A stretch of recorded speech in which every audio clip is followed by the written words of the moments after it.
Hello my dear friend, welcome back to on channel. तो आज की हमारी वीडियो का टॉपिक है ट्रेड पॉलिसी रिफॉर्म। तो क्या है ये टॉपिक और एग्ज़ाम पॉइंट ऑफ व्यू से क्यों इम्पोर्टेंट है ये हम देखते हैं। तो ट्रेड पॉलिसी रिफॉर्म होता क्या है? With in the economic reform packages initiated by the government in 1991-92, trade reforms constitute an important part because it was the critical balance of payment problem in 1991 that triggered economic reforms। यानी कि ये क्या कहता है? ये कहता है जैसे कि हम जानते हैं न्यू इकोनॉमिक पॉलिसी आई थी गवर्नमेंट के द्वारा। ये नई इकोनॉमिक पॉलिसी लाई गई थी 1991 और 1992 में। ये जो है पॉलिसी आई थी। इसमें बहुत सारे चेंजेस जो है, बहुत सारे रिफॉर्म हमारी इकोनॉमिक के लिए हुए थे ताकि हमारी इकोनॉमिक ग्रोथ करे, डेवलप करे। लिबरलाइजेशन का कंसेप्ट आया था। कहीं ना कहीं ये जो रिफॉर्म्स थे बहुत ज़्यादा इम्पोर्टेंट पार्ट था, क्योंकि जो हमारा बैलेंस ऑफ पेमेंट था उस समय, उस बैलेंस ऑफ पेमेंट में बहुत सारी जो है प्रॉब्लम आ चुकी थी, क्योंकि जो हमारा बैलेंस ऑफ पेमेंट है वो क्या था, कॉन्टीन्यूसली डेफिसिट शो कर रहा था।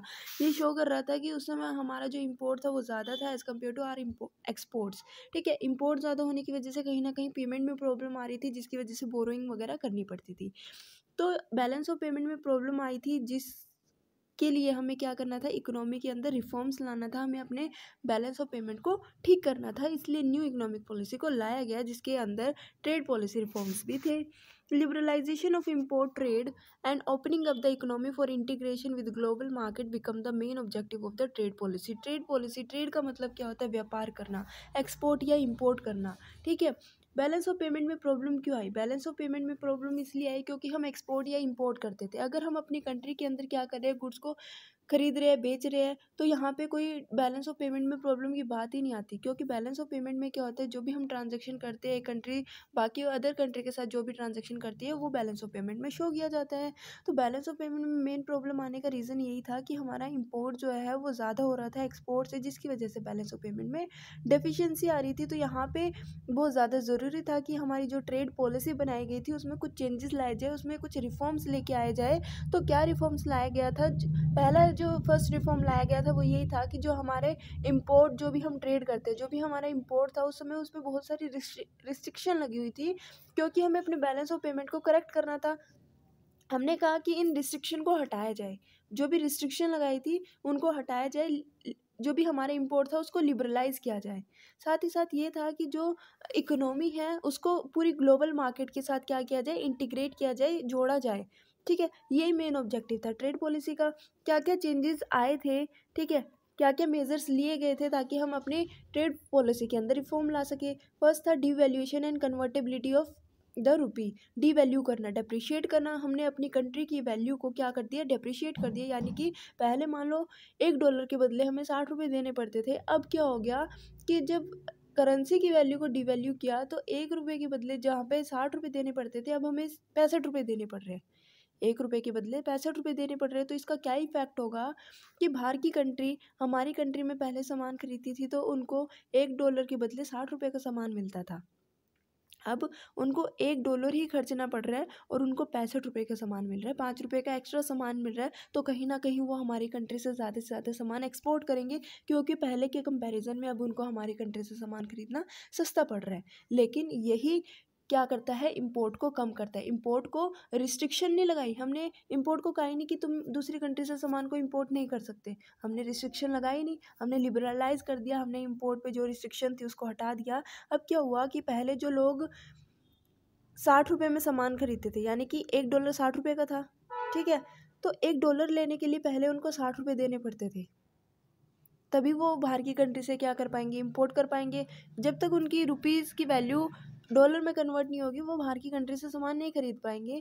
पहले $1 खरीदने के लिए 60 रुपये देने पड़ते थे, लेकिन जब वैल्यू को डिवैल्यू किया, डेप्रिशिएट किया, तो उस समय क्या हुआ कि $1 खरीदने के लिए, वो सेम डॉलर खरीदने के लिए हमें 65 रुपीज़ देने लगे पड़ गए।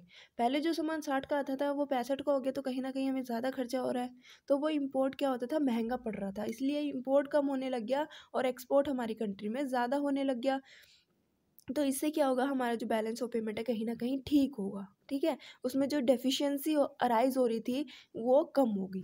तो devaluation and convertibility of rupee कहता है कि early in July 1991 the Indian rupees which was pegged to a bracket of currency, यानी कि इंडियन रुपी को हम क्या कर रहे थे, एक ब्रैकेट में कन्वर्ट कर रहे थे। कौन कौन सा ब्रैकेट था वो, कौन कौन से जो करेंसीज थी, US dollar, pound sterling, Dutch mark, French and yen, ये कुछ ऐसी करेंसी थी जिसके अंदर जिनको हम क्या कर सकते हैं, रुपी में कन्वर्ट कर सकते थे। ठीक है, since 1973 was devalued at 2 stages by about 18%।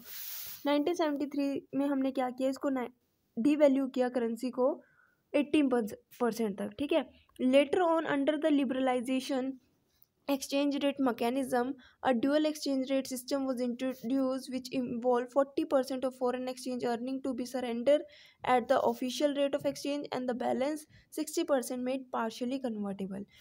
Liberalise के समय क्या हुआ, later on under the liberalisation exchange rate mechanism, जब लिबरलाइज किया गया उस समय जो एक्सचेंज रेट मैकेनिज्म था वो क्या था, अ dual exchange rate system was introduce, एक दो ड्यूअल एक्सचेंज रेट सिस्टम को इंट्रोड्यूस किया गया कि जो भी फॉरेन एक्सचेंज होगा उसका 40% तो एक्सचेंज हम क्या कर देंगे, सरेंडर कर देंगे at a official rate of exchange, जो भी ऑफिशियल रेट होगा एक्सचेंज का उस रेट पे हम क्या कर देंगे, सरेंडर कर देंगे, और जो बाकी का 60% है वो क्या होगा, पार्शियली कन्वर्टेबल के रूप में यूज़ होगा। तो moreover essential item like fuel, fertilisers, life saving drugs were allowed to be imported out of the foreign exchange surrender at the official rate, यानी कि ये जितनी भी आइटम हम क्या कर रहे थे, इंपोर्ट कर रहे थे, इसके लिए हम क्या कर रहे थे, फॉरेन एक्सचेंज को सरेंडर कर रहे थे ऑफिशियल रेट पे।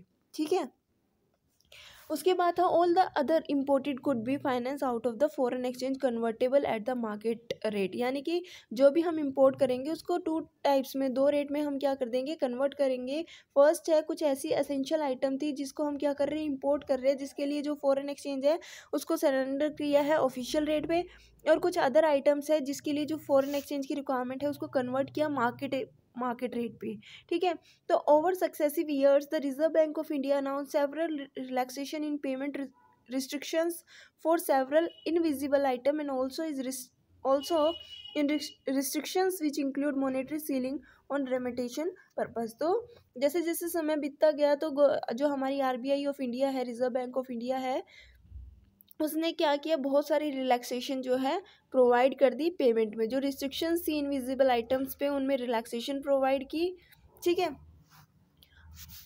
However, in the central budget for 1993-94, the dual exchange rate system was abolished, यानी कि जो dual exchange rate system था, फर्स्ट था ऑफिशियल रेट, सेकंड था convertible at the market rate, इसको ख़त्म कर दिया गया and the rupee was made fully convertible on trade account along with some relaxation to exchange control। तो 1993 और 94 में जो ड्यूअल एक्सचेंज रेट सिस्टम था उसको हटा दिया गया और कहीं ना कहीं कुछ रिलैक्सेशन जो थी वो दी गई थी। उसके बाद आता है हमारा लिबरलाइजेशन ऑफ इंपोर्ट को लिबरलाइज करना। ठीक है, फर्स्ट पॉइंट हमने पढ़ा ट्रेड पॉलिसी रिफॉर्म्स का, क्या रिफॉर्म्स आए थे कि जो भी हमारी करेंसी की वैल्यू थी उसको 2 ब्रैकेट में यानी कि ड्यूअल एक्सचेंज रेट सिस्टम के अंदर लाया गया था। 1993 और 4 में क्या किया, इस सिस्टम को हटाया गया और जो भी एक्सचेंज रेट था उसको क्या कर दिया गया, रिलैक्सेशन दे दी गई थी पेमेंट के रिगार्डिंग। अगर आप कुछ भी इंपोर्ट करते हो, ठीक है, तो वो क्या था, कहीं ना कहीं एक ऑफिशियल रेट पे कन्वर्ट कर रहे हैं कुछ आइटम्स को और कुछ आइटम को क्या था मार्केट रेट पे कन्वर्ट कर रहे हैं, तो उनसे रिलैक्सेशन दी गई थी। सेकंड हमारा जो पॉइंट था वो था लिबरलाइजेशन ऑफ इंपोर्ट पे जितनी रिस्ट्रिक्शंस थी उनको लिबरलाइज किया। As a policy measure the list of item under open general licence was enhanced by announcing a negative list of a few items. The number of freely importable items was considerably increased. Only a few items remain in the category of canalized item। पहले बहुत सारी ऐसी item थी जिसको आप import नहीं कर सकते थे, जिन पे रिस्ट्रिक्शन थी। ट्रेड पॉलिसी रिफॉर्म आने के बाद क्या हुआ, जो रिस्ट्रिक्शन थी कुछ ऐसी आइटम थी जिनके ऊपर से रिस्ट्रिक्शन हटा दी। कुछ ही ऐसी आइटम थी जो कि क्या थी, कैनलाइज आइटम में आई थी, यानी कि कुछ ऐसी आइटम थी जिनके ऊपर रिस्ट्रिक्शन थी। ठीक है, इन आइटम्स को आप क्या नहीं कर सकते थे, इंपोर्ट नहीं कर सकते, और जितनी भी बाकी आइटम्स थी उनको आप क्या कर सकते थे, फ्रीली इंपोर्ट कर सकते थे, कोई भी रिस्ट्रिक्शन नहीं थी, कोई भी लाइसेंस की ज़रूरत नहीं थी। बेसिकली ये ट्रेड पॉलिसी रिफॉर्म आया था जब भी हमने क्या किया था, न्यू इकोनॉमिक पॉलिसी को अपनाया था 1991 में, कि हमारा जो इंपोर्ट था उसको लिबरलाइज किया। उसके बाद आया था rationalization of tariff structure, rationalization of tariff structure क्या कहता है, with a view to bringing about parity in the prices of good produce at a home and abroad. The Chelliah committee recommended in January 1993 that the prevailing rate of import duty be rationalized and lowered. ठीक है, this was done in the successive budget for the next 5 to 6 years so that the maximum rate on all the imported goods was reduced from 110% to 40%. This was intended to correct the real exchange rate depreciation by reducing the high level of protection enjoyed by the Indian industry. यानी कि जो भी tariff वगैरह थे, जो भी subsidy वगैरह थी, या फिर जो भी टैक्स रेट लगता था ना, ठीक है, जो इम्पोर्ट ड्यूटी लगती थी, उनको कम करने की कोशिश की गई थी, चाहे वो इम्पोर्ट हो चाहे वो एक्सपोर्ट हो. ठीक है, तो जो भी टैक्स ड्यूटी वगैरह थी ना, उसको क्या किया गया था, कम किया गया था. उसके बाद आता है import by export houses and trading houses, की गुड्स को क्या कर रहा है, इम्पोर्ट कर रहे हैं, ठीक है, एक्सपोर्ट कर रहे हैं ट्रेडिंग हाउस का यूज़ करके. Import by export houses and trading houses, कोई भी सामान हम दूसरी कंट्री से क्या कर रहे हैं, अपनी कंट्री में इंपोर्ट कर रहे हैं, लेकिन किसके थ्रू, एक्सपोर्ट हाउसेज या ट्रेडिंग हाउसेज के through.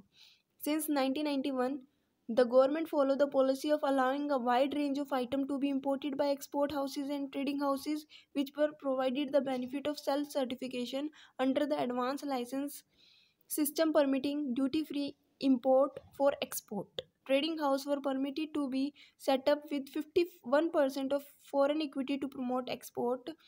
Later on, a new category of superstar trading houses were introduced. ये सिस्टम क्यों लेके आया गया था, ये सिस्टम इसलिए लेके आया गया था कि आप बाहर की कंट्री से कोई भी सामान अपनी कंट्री में मंगा रहे हो तो उन पर ड्यूटीज़ वगैरह लगती थी, कुछ हद तक तो रिलैक्सेशन मिल गई थी. लेकिन अगर आप इन ट्रेडिंग हाउसेस के थ्रू, एक्सपोर्ट हाउसेस के थ्रू कोई गुड्स ऐसे इंपोर्ट कर रहे हो जिनको इंपोर्ट करने का पर्पस क्या है, उन गुड्स में चेंजेस लाना, प्रोडक्शन करना और उनको फिर एक्सपोर्ट करना, तो कहीं ना कहीं अगर आप गुड्स को इंपोर्ट कर रहे हो एक्सपोर्ट पर्पस के लिए, तो आपको जो है रिलैक्सेशन मिल जाएगी, कोई भी टैरिफ ड्यूटी वगैरह आपको पे नहीं करनी पड़ेगी. साथ ही साथ इनको क्या मिला, एक नई चीज़, नई कैटेगरी का जो थी वो इंट्रोड्यूस हुई, क्या थी, सुपर स्टार ट्रेडिंग हाउसेज. यानी कि यहाँ पे क्या होता है ना, कि आपने कितना एक्सपोर्ट किया, कितना इंपोर्ट किया, उसके अकॉर्डिंग आपको क्या किया है, स्टार मिल जाते हैं. उसके अकॉर्डिंग आपको इन हाउसेस को स्टार रेटिंग मिल जाती है कि किस हाउस ने कितना ज़्यादा एक्सपोर्ट जो है वो किया है. इसके बाद आता है simplification of export promotion capital goods scheme. ये क्या कहते हैं, the EPCG scheme was simplified in 1994-95. The third party export were permitted for purpose of fulfilling export obligations. Simplification of the scheme proved to be highly beneficial to the companies in the service sector. Later on, a new scheme was introduced whereby those rendering professional services were allowed to import capital equipment at a concessional rate of duty with the obligation of earning foreign exchange through service rendered in India or abroad. Export promotion capital good scheme क्या कहती है, ये scheme, ये जो EPCG scheme थी, इसको simplify कर दिया गया था 1994 और 95 में. ठीक है, इसमें क्या कहा था कि जो भी आप एक्सपोर्ट कर रहे हो ना, ठीक है, या जो भी आप कैपिटल गुड्स को क्या कर रहे हो, इंपोर्ट कर रहे हो, वो उस पर रिलैक्सेशन मिलेगी, कंसेशनल रेट ऑफ ड्यूटी आपको पे करनी पड़ेगी. जो भी आप गुड्स को क्या कर रहे हो, इंपोर्ट कर रहे हो, उन कैपिटल गुड्स का, इक्विपमेंट का यूज़ कर रहे हो, ताकि आप क्या कर सको, फॉरेन एक्सचेंज को अर्न कर सको. तो आप जो भी ड्यूटी पे करते हो वो कंसेशनल रेट ऑफ ड्यूटी जो है आप पे करोगे, यानी कि आपको छूट मिल जाएगी ड्यूटी पे करने में. ठीक है, उसके बाद आता है हमारा EOU export oriented units, export processing zone, special economic zones. तो ये ट्रेड पॉलिसी रिफॉर्म लेके आए थे. एक क्या था, 100% export oriented unit recognise for export promotion as industrial unit which offer for export their entire production. 100% export oriented unit को recognise किया गया था ताकि एक्सपोर्ट को प्रमोट किया जाए. ठीक है, और इनका मेन काम क्या था कि जितना भी एंटायर प्रोडक्शन है उसको क्या किया जाए, एक्सपोर्ट किया जाए. एक्सपोर्ट प्रोसेसिंग जोन की अगर हम बात करें तो export processing zone are industrial estate which form enclaves. Enclaves क्या होता है, a part of a country entirely surrounded by the foreign country. यानी कि फॉरेन टेरिटरी, एक ऐसा पूरी जो भी हमारी डोमेस्टिक कंट्री है वहाँ पे कोई भी किसी भी जगह पे एक्सपोर्ट प्रोसेसिंग जोन है. ठीक है, एक सेटअप बनाया हुआ है. अगर आप अपने डोमेस्टिक टैरिफ एरिया से उस प्लेस पे, उस जोन में कोई भी सामान भेजते हो, ठीक है, एक्सपोर्ट करने के लिए उस जोन से कोई भी सामान मंगाते हो, इंपोर्ट किया है, उस जोन में डोमेस्टिक टैरिफ एरिया से उस जोन में कोई सामान जाता है, तो ये माना जाता है कि वो आपने गुड्स को फॉरेन टेरिटरी के अंदर क्या कर दिया, एक्सपोर्ट कर दिया। उस टेरिटरी, उस पर्टिकुलर यूनिट से आपके पास कोई सामान आ रहा है तो इसका मतलब ये है, या फिर उस पर्टिकुलर यूनिट में कोई सामान आ गया तो इसका मतलब ये है कि सामान को इंपोर्ट कर दिया गया, ठीक है। सो EPZ are industrial estate which form enclaves and are usually situated near seaport और एयरपोर्ट। ये कहाँ पे सिचुएटेड है, सी पोर्ट्स या एयरपोर्ट के पास में सिचुएटेड है। Entire production of such a zone is normally intended for export, ठीक है, except for unit in agricultural and allied sector which can sell 50% of the production in domestic tariff area if there is a positive net foreign exchange earning.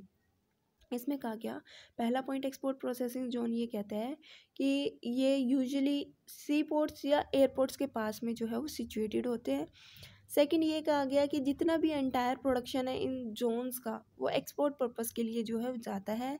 अगर अच्छी खासी earning हो रही है, positive net foreign exchange आ रहा है, तो अगर अलाउड है, ठीक है, कुछ एक्सपोर्ट, सारा एक्सपोर्ट करने की ज़रूरत नहीं है, कुछ एक्सेप्शन है कि आप हाँ इतना परसेंट 50% तक आप जो है डोमेस्टिक टैरिफ एरिया में जो भी प्रोडक्शन हुई है उसको भेज सकते हो। अगर फॉरेन एक्सचेंज पॉजिटिव है तो, फॉरेन अर्निंग पॉजिटिव है तो 50% तक जो भी प्रोडक्शन हुई है उसको डोमेस्टिक टैरिफ एरिया में सेल ऑन कर सकते हो।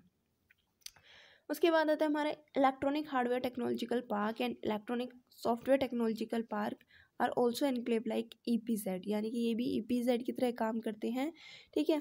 उसके बाद आता है special economic zone is one which is free from all the procedural constraints that is problem in the way of production, and the industrial unit located there are exempt from all the rules and regulations which govern export and import। ये जितने भी procedural problems आती है ना productions में या फिर industrial units, that there are exempt from all the rules and regulation which are governing export and import. These units are allowed duty free import of heavy machinery and raw material and operate in DTA without payment of terminal excise duty with the only condition that they would have to be net foreign exchange earner। कोई भी person export कर रहा है या कोई भी चीज़ को import कर रहा है, कोई भी हैवी मशीनरी को इंपोर्ट कर रहा है, रॉ मटेरियल को इंपोर्ट कर रहा है, इंपोर्ट कर सकते हैं, उनको कोई ड्यूटी पे करने की ज़रूरत नहीं है, क्योंकि जो स्पेशल इकोनॉमिक जोन है किसी भी तरीके के रूल्स रेगुलेशन से फ्री है, जो रूल्स रेगुलेशन गवर्नमेंट के द्वारा बनाया गया एक्सपोर्ट या इंपोर्ट पर्पज़ के लिए, ठीक है। यहाँ पे कोई भी इनको ड्यूटी वगैरह पे नहीं करनी पड़ती। चीज़ ये है, कंडीशन ये है कि जो भी आप सामान इंपोर्ट कर रहे हो उससे जो है फॉरेन एक्सचेंज आना चाहिए, ठीक है। ये थी हमारी वीडियो जिसमें हमने पढ़ा ट्रेड पॉलिसी रिफॉर्म क्या क्या आए हैं, ठीक है। ट्रेड पॉलिसी रिफॉर्म में हमने काफ़ी पॉइंट्स पढ़े हैं। फर्स्ट है डीवैल्यूएशन एंड कन्वर्टेबिलिटी ऑफ रुपी, की हम अपनी जो भी वैल्यू है करेंसी की उसको क्या कर देंगे, डीवैल्यू कर देंगे, ठीक है, ताकि क्या हो, हम क्या कर सके, फॉरेन एक्सचेंज को अर्न कर सके। उसके बाद आते हैं हमारा लिबरलाइजेशन ऑफ इम्पोर्ट।